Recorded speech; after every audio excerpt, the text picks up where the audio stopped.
Hey guys, welcome back to Chef Brian. No, I'm joking, it's not me. You just seen the last video where I cut up the potatoes. Got them on low heat. But this makes it a lot easier. My better half is actually behind the camera. That way I'm not sitting there trying to videotape myself doing this. So, most important part of a survival knife right there. No, I'm kidding. I'm kidding. So we got some potatoes and whatnot sitting there on low heat. Kowalski, if you're from Michigan, you gotta try it. It's great. And no, I'm not supported by these guys or nothing. It's just... It's really good. It is a really good sausage. They got really good meats. So check them out. And they're Michigan owned, right? Mm-hmm. So, back to using a survival knife for cooking. Now, granted, we're here in my kitchen. We're actually cooking in the kitchen. Technically, this time of the year, it is November 16th. I should be up north, buried deep in the woods, hunting deer. But, due to someone's belly being enlarged... Your daughter had different ideas in the matter. My daughter is going to be here November 27th, so I'm not going hunting this year. I'm here at home. But I just want to show you all, again, that you can use a survival knife, again, so that you can see it's no joke. It's my Felkneven A1. This has a 6mm thick spine. Is full convex grind to a 0. It's got a little bit of a, I forgot what you call that, but it's not important here. What is important is the fact that you can use a survival knife to prep your food. You see me slice up potatoes. They're thick, they're hearty. When you cut through them, if you don't do it right, they'll crack or whatever. But this is kielbasa, right? So, let's see how... Felkneven. Now, I have not sharpened this. I have done nothing to this other than clean it. Obviously, because I'm in the kitchen, I cleaned it before I start cutting and prepping. So,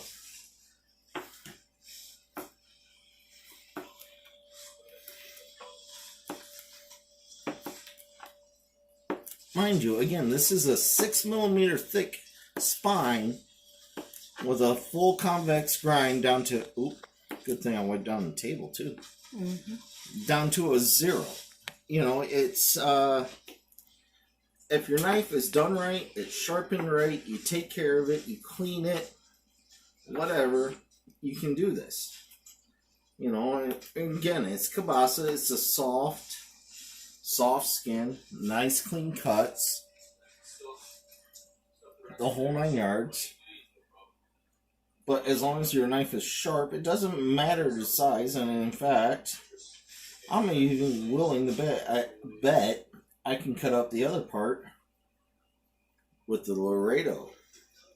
But let's go ahead and finish this up first. Alright. You know what? Hey, dogs, come here. They've never seen the dogs. Oscar, dance. You didn't have to go around twice. Good boy. You said yes, I did. Okay. Sorry, our dogs are part of our family. So, as you can see, that cut it up beautifully, right? No problems, right? Everyone says you need a small, thin kitchen knife to do this. Well, again, look at the spines. You've seen this in the potatoes. Alright. Well, how much bigger that kitchen knife is. That's a survival knife compared to a kitchen knife. And yes, there's a lot of leftover candy from Halloween. That is my Laredo. Let's use the Laredo to cut up the other piece of sausage. You know what? I'm just going to throw these right in the pan. And get them out of the way. It's on low heat, so I can crank it up later. That's my paper towel. I'm sorry, I don't like my hands being slippery when I'm using a knife. Alright. Big Bowie. Laredo Fighting Bowie. Can be used for food prep. I'm going to say absolutely. If that's all you've got. Well, it's not a matter of all you got. It's a matter of keeping your knives sharp, using your knives, learning your knives. You know, a lot of kitchens use those giant Japanese kitchen knives. They are awesome. I almost bought one. I'm not kidding. I almost bought one. But I'm too stubborn. Call it the way of the American. I'm just stubborn. And now, just like the survival Bowie, as long as it's sharp,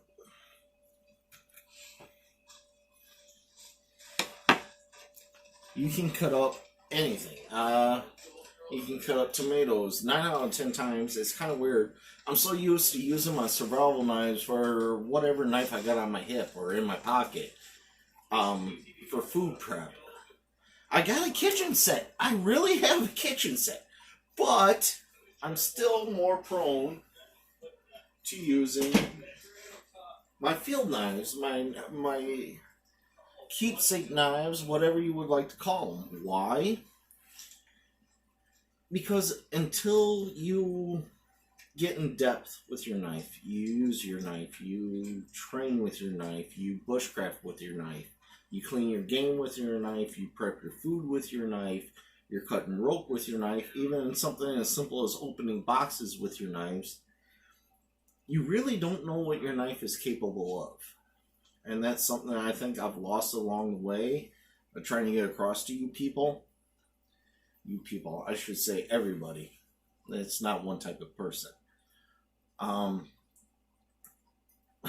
You get a good knife, you get a good full-time knife, a good rat-tailed knife, or even something as simple as a Mora. I love Moras, don't get me wrong.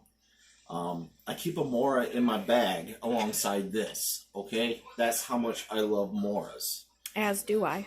You got a Felt Needed A1, you know, $150 to $200 knife alongside a $20 knife. So it's just like me. I have the Mora and I've got the Puma. yeah, she took over my Puma, which I use for hunting, which is why I finally got my Bark River. But anyway, so point is, use your knives, keep them sharp, keep them cleaned. If you have to, keep them oiled. Again, this is 01 tool steel. I have to clean this.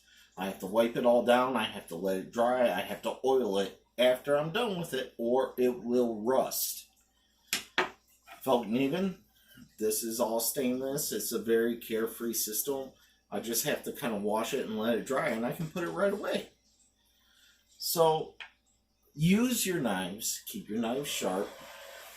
And as long as you do that, when you need your tool, a knife is not a weapon, it is a tool. It will be there for you. So, as always, everybody, keep your knives sharp, keep your fingers out of the way, be safe.